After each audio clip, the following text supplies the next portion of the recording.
your Thursday Daily Delivery. I'm Michael Rand. Glad to be back for another day and an excellent show coming up. Chip Scoggins, Star Tribune columnist, will join me here in just a few minutes to talk about his excellent story on Laurence Maroney and Marion Barber III.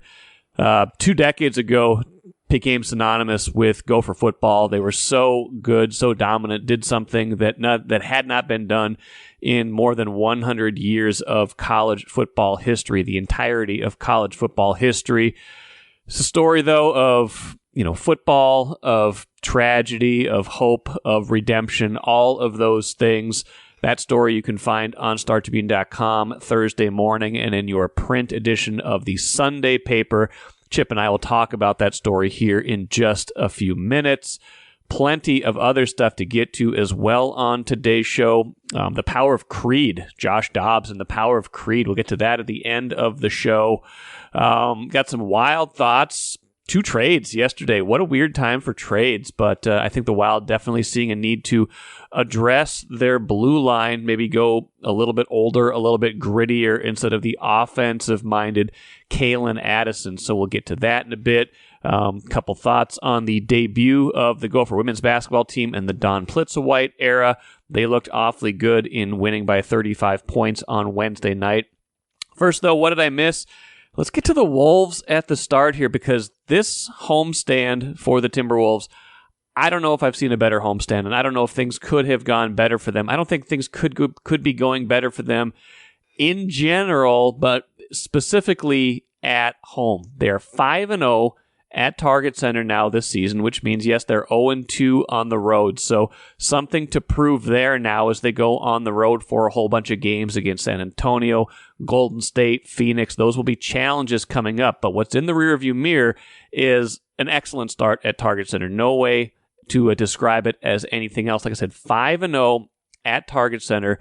4 of those wins by at least 16 points. 2 of those wins over teams that were previously undefeated, Denver and Boston. And now we're talking about 5 straight sellouts to start the year at home as well. They had 23 sellouts last season, which is almost half their home games. But starting out this year with a huge jump in both attendance, success. This is, I think, the second time.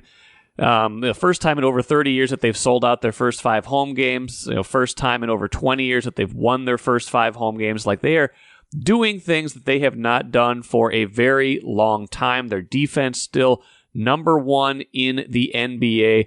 A lot of positive things for the Wolves. And one thing that I specifically need to mention, because we talk a lot of negative things about TV with the Wolves, TV with the Twins, TV with the Wild, stuff about Bally Sports North. This information coming from the Timberwolves going into last night's game. Their TV ratings on Bally Sports North were up 65% over last season. Now, we talk a lot about people having a hard time finding the game sometimes, especially if they're streaming or trying to do the app.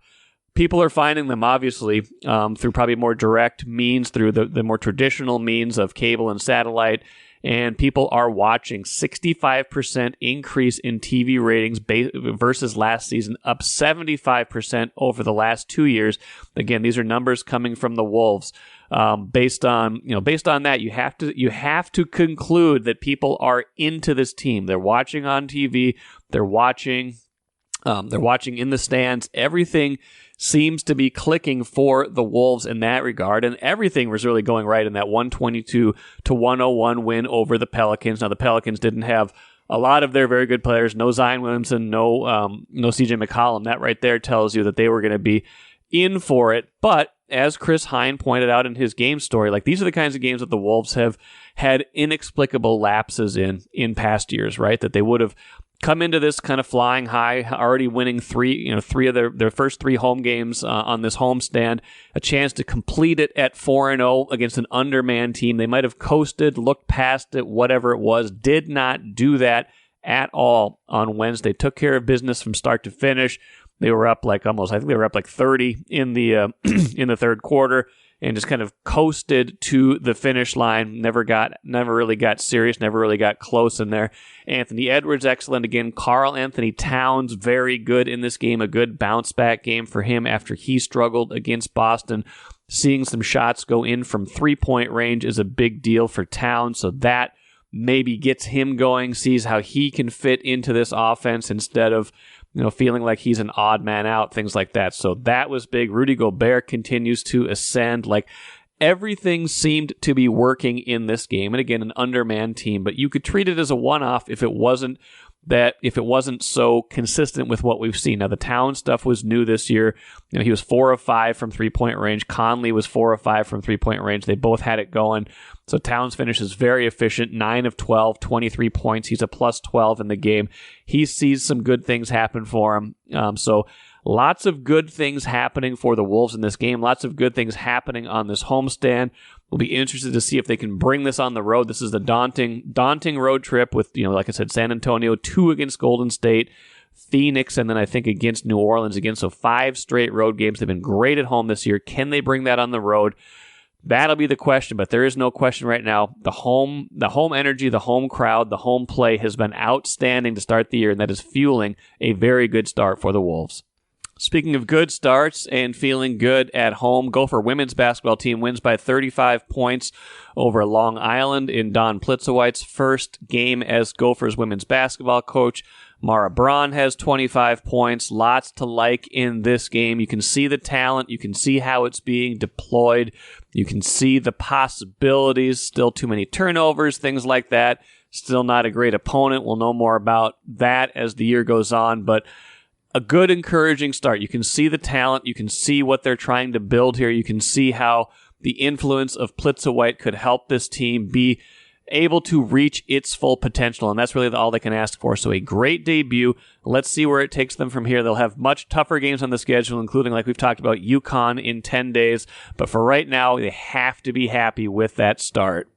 And 2 wild trades on Wednesday, both of them involving defenseman Kalen Addison, shipped to San Jose. The Wild get a 5th-round pick and minor leaguer Adam Raska for Addison. And the Wild also trading a 7th-rounder to the Tampa Bay Lightning for veteran defenseman Zach Bogosian. Bogosian, 33 years old, probably is going to play tonight against the Rangers.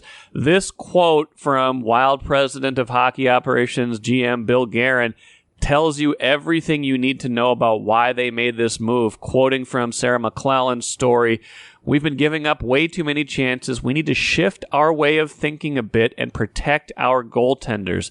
We have good goaltending, but goaltending doesn't matter if you just hang them out to dry. The last couple games, we've been a lot better at that, and I think Zach will bring some improvement in that area."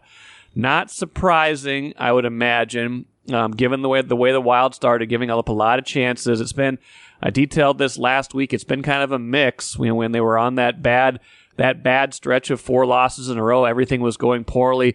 The goaltending wasn't good, but neither was the defending. They were having more expected goals than a year ago and giving up more actual goals. So you could share the blame, but if you can have better, they're not going to wholesale change your goaltending right now. You've got your 2 guys right now, unless you're going to bring up Jasper Wallstedt at some point. But it's Fleury and Gustafsson in net right now. And that was a good tandem last season. The only thing you can fix right now is the guys in front of them, and they apparently have made a move to do that by bringing in the veteran Bogosian.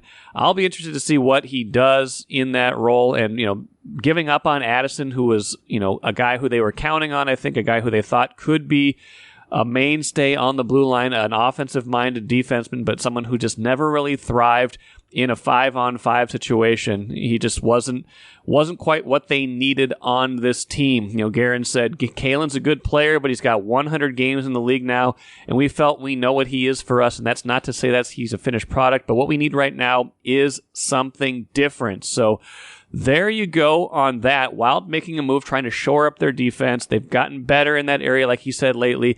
Getting Jared Spurgeon back at some point will certainly help that as well, but maybe getting a little bit more rugged, a little bit more veteran in that regard. And we'll see how much that helps, not just the overall team, but the goaltending behind them. Grand Casino would like to take a moment and salute the true football fan. The passion, the hope, the anticipation, that incomparable feeling of winning. Grand Casino would also like to take a moment to remind you that you can find all that anticipation, thrill, and winning at Grand Casino. Grand Casino. Let your story begin. Let's talk right now with Star Tribune columnist Chip Scoggins, a frequent guest on this show, but kind of a special appearance today because Chip has authored another one of his large masterpieces, this one on Marion Barber and Laurence Maroney, Marion Barber III, dynamic running back duo of 2 decades ago now, Chip, and just kind of their relationship. You can read that story online as of Thursday morning, or you can get the full effect too in Sunday's newspaper. Chip, how you doing? I'm doing great. Yeah, thanks for having me on to talk about this. How did we get going on this idea of kind of figuring out where these guys are at in this kind of this relationship, and obviously the tragedy that's come along with it? Yeah, obviously with Marion dying last summer of what was ruled a heat stroke in his apartment in Dallas. He was, I didn't know this, but he was training to do some boxing, and he liked to train in the heat. And he had his apartment thermostat cranked up to over 90, and I think maybe creating a sauna effect. And it tragically he suffered a heat stroke and died. So he's been on my mind, and I've kept up a little bit. Kept in touch a little bit with Laurence Maroney over the years. Obviously, I covered those two. My first year as the Gophers beat writer for the paper was 2003, the first year that they came together. And with this being 20 years since they joined forces, the anniversary, I approached both Laurence and then also Dom Barber, who is Marion's younger brother, and I know Dom well. He played for the Gophers too and played in the NFL. So I asked him if they'd be willing to share their stories. And the genesis was, we had known that Marion had a couple of arrests years ago, and in talking to people after he died, we know that there are some times where he kind of stepped away and had some detachment from people. So Laurence, I saw on social media that he had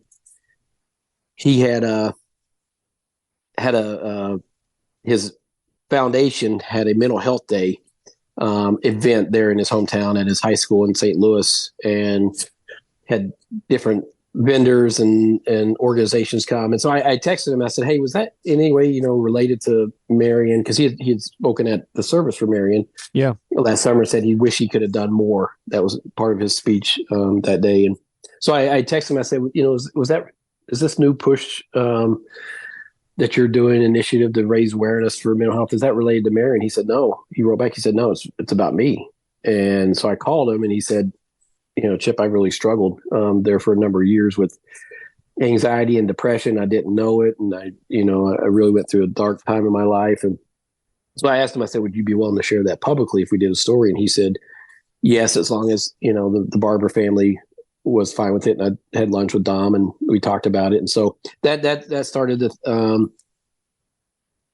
wheels in motions. And I went down and spent about 8 hours in St. Louis with Laurence at his house, and then spent some time with Dom too. And so that, we just examined, really, like I told him, I said, they as a tandem, I think, made people care about Gopher football again. Remember, they went through those really lean years for decades and more years, really.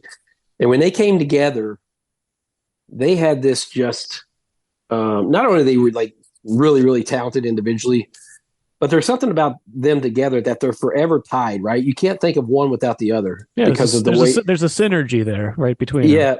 because of they were contrasting personalities, contrasting styles of play. But as Laurence said, people called them Barbaroni because they were they were so connected. And, we all laugh about the famous moped ride across campus that May saw him. And so I wanted to say, bring light to, because this was 20 years ago. So there's a generation of fans that don't know about Maroney Barber, right? So I wanted to reintroduce him like, hey, this, and the other thing is, Mike, I don't know it gets enough attention, but college football at that time was 135 years old. 1869 was the first game at Rutgers. From then until 2004, there had never been a running back tandem that each guy rushed for 1,000 yards in the season in back-to-back years. Yeah. And they did something that's had never been done in the history of college football. I mean, that's a mouthful. And so I wanted to revisit that, but then also talk about what happened when football did end. Both of them had arrests. Both of them had some detachment from friends and society. Both of them had,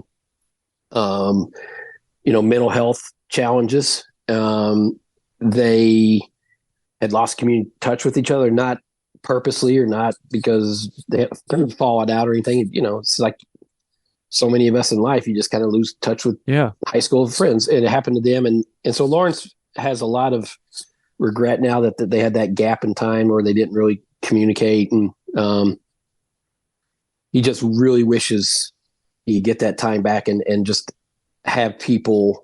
There's a pride when you talk to him in what him and Barber represented, what they accomplished, and he hopes people remembers them that way.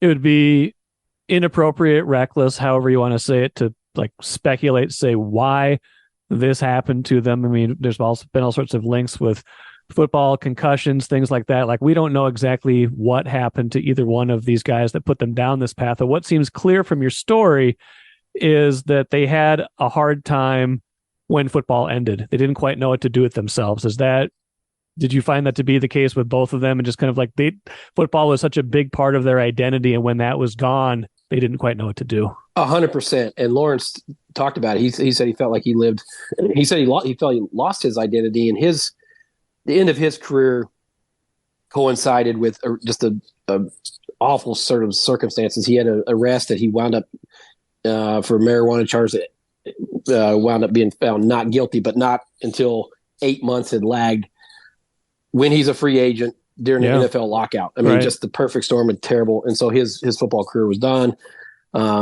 Marion, in listening to Dom, had a lot of ideas, but having them come to fruition and closing the gap between concept and these dreams that he had in reality, it just couldn't quite, match him up. And so he really struggled with kind of what's next and where he could, make an impact on society and in life. And so they both really struggle with that.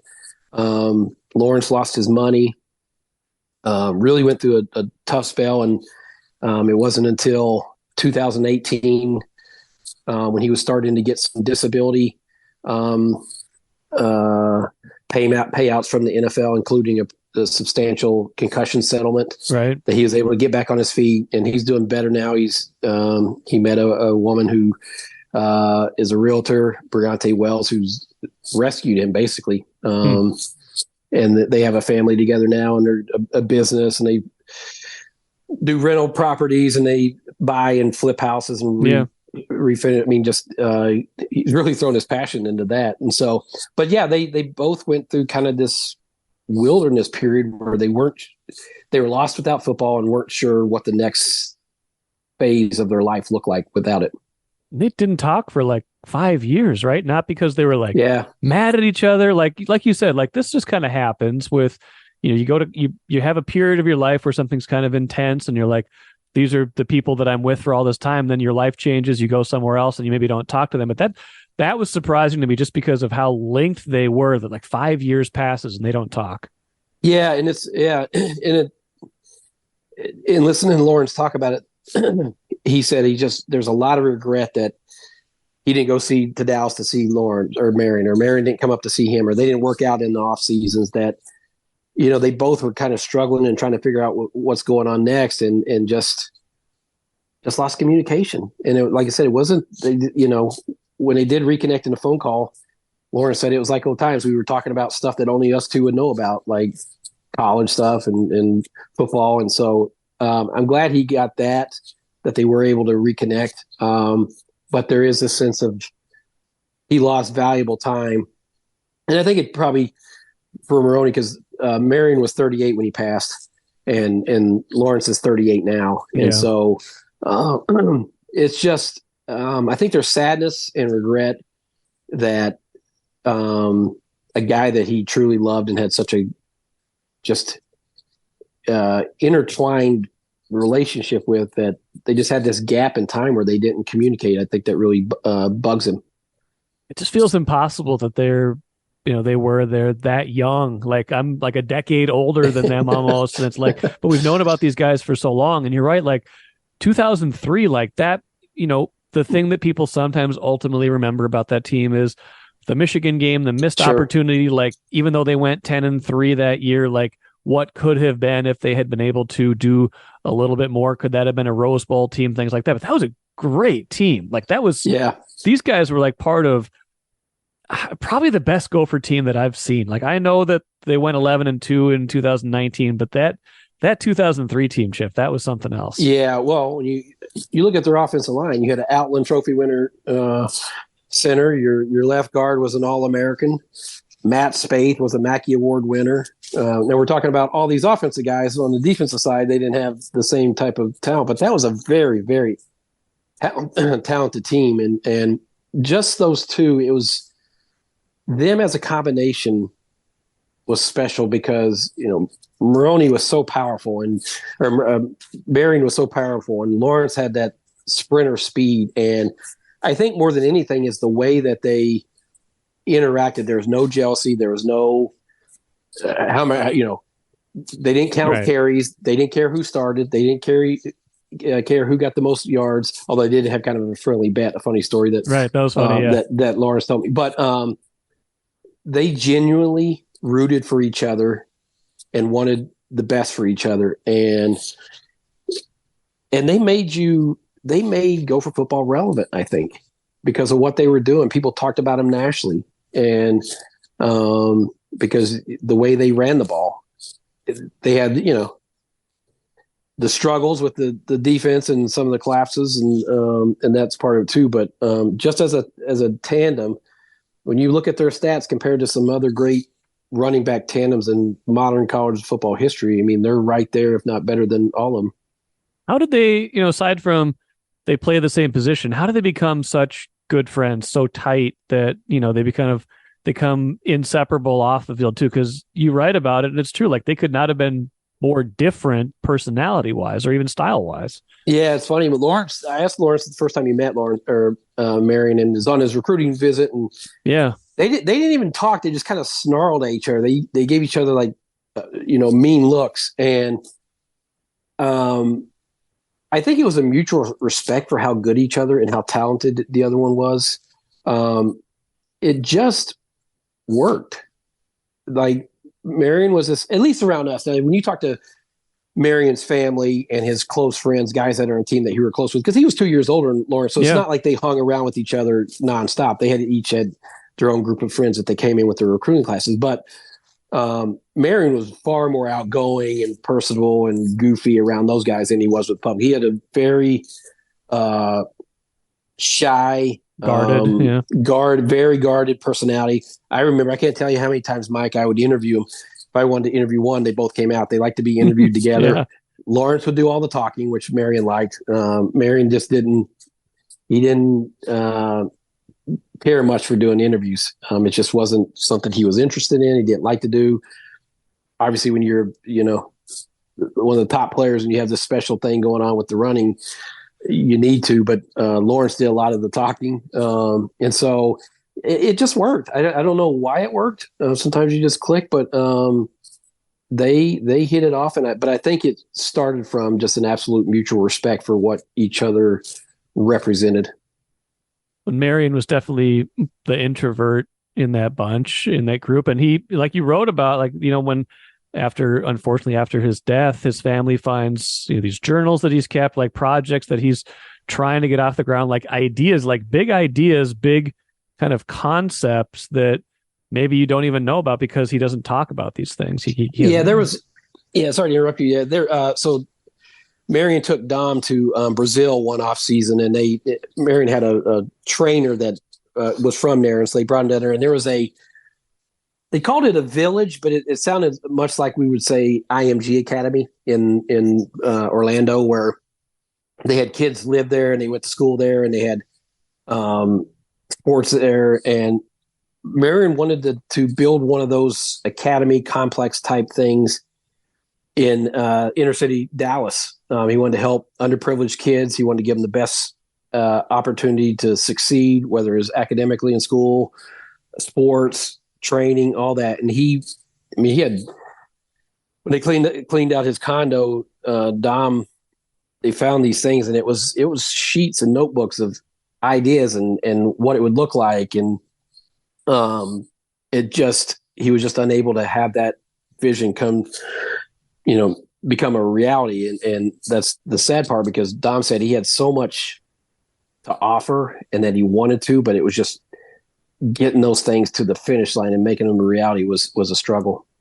Couple more things for you, Chip. Really, everybody go read the story, please. This is only kind of getting to the tip of the iceberg at a lot of what's in there, but appreciating this conversation. You leave it on kind of a hopeful note, and especially the idea of Maroney maybe becoming a little bit more involved with the Gopher program or something like that. Where do you think, where does that go, or what does that potentially look like? Has he not really been around the team or involved with any of these kind of alumni things since he left, 20 years ago? Yeah, he was up. I can't remember the occasion. It was probably 3-4 years ago where they recognized. I remember he was on the field and got just a huge ovation because he is still a fan favorite. He tries to come as much as he can. He's a father, and he lives in St. Louis, so he's got his life there. But he's going to come up. He made a promise to himself that on the anniversary of Marion's birthday every year, is June 10th, I believe, he wants to come visit his gravesite, just to be with him and connect with him and kind of feel that their connection and presence again. But he's doing better. He's really, along with Briante, passionate about bringing awareness to mental health and helping athletes, particularly high school and younger athletes.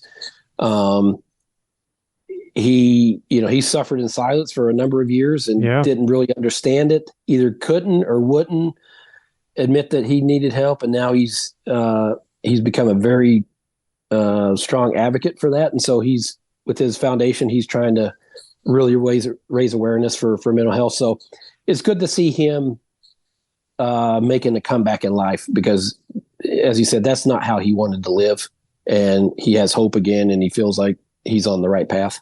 Yeah, and it's just such a contrast too. You get the both of them, and obviously, unfortunately, Marion doesn't get that chance, and I'm sure that's what eats at Laurence a little bit. It's like he wishes that Marion could have that second chance that he's getting. Yeah, and that's what he said. He just has this vision. He's like, he wishes him and Marion could walk out, like how they invite former players back, that they could walk out together out of that tunnel one more time and hear the ovation together, and for people to really express the love of what those two meant for Gopher football, but also just to be with his guy again. It's heartbreaking, because you could see it. I mean, I've interviewed and talked to Laurence, I don't know how many times over the years, but being with him down there in his hometown, in his house, in his mom's house, and hearing him talk about that, you can tell it really, he's affected by it. Yeah, well, wouldn't expect anything else. Chip, great story as always. Go read it. It's on StarTribune.com Thursday morning and in the print section on Sunday. It's a big one, but worth every bit of your time. Doesn't read like whatever it is, 4,000 words, whatever it is. Doesn't read like it, right? That's what we tell our editors. Yeah, that's right. That's right. It's a fast read, and I think Gopher fans will appreciate hearing from those guys, even though, as tragic as it is that Marion's no longer here. I hope the story also maybe introduces them to a new wave of Gopher fans that maybe didn't know him or were too young to really appreciate him, just how productive and how uniquely special those two as a tandem were. Absolutely. Chip, great work again. Appreciate it. We'll talk to you soon. All right, brother. Thanks, man.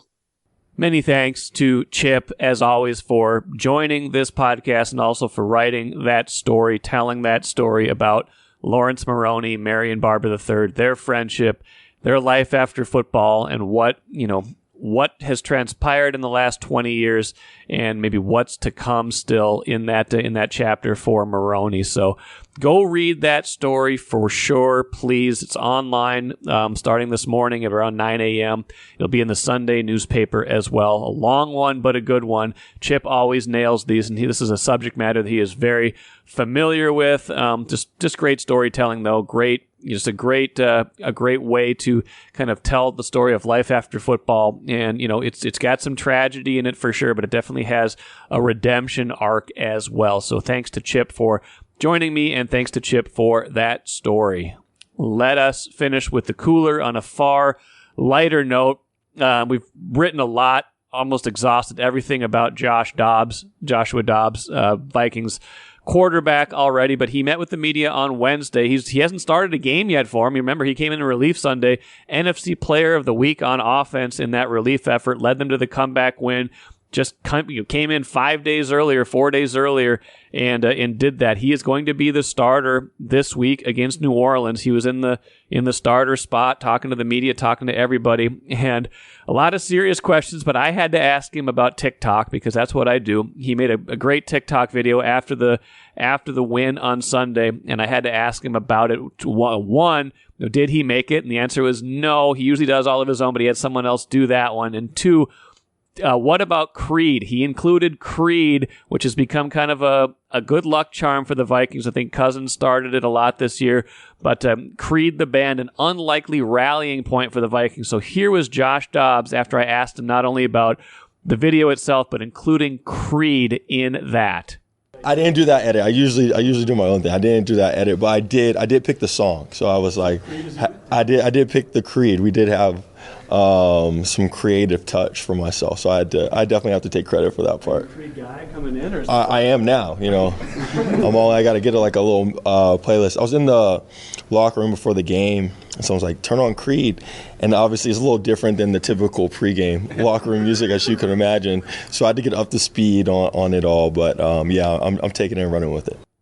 I guess the only question to ask from here is, can Josh Dobbs take the Vikings higher? It's a weird question to ask, I know, given what we know about his career, but you never know with Vikings, backup quarterbacks, and the weird NFL. That will do it for me today. More Gopher football talk on Friday's show with Randy Johnson. Gophers coming off that crushing loss to Illinois. Can they get back on track against Purdue? Randy and I will talk about that and more on Friday's show. Until then, enjoy the rest of your day. Back at it again tomorrow.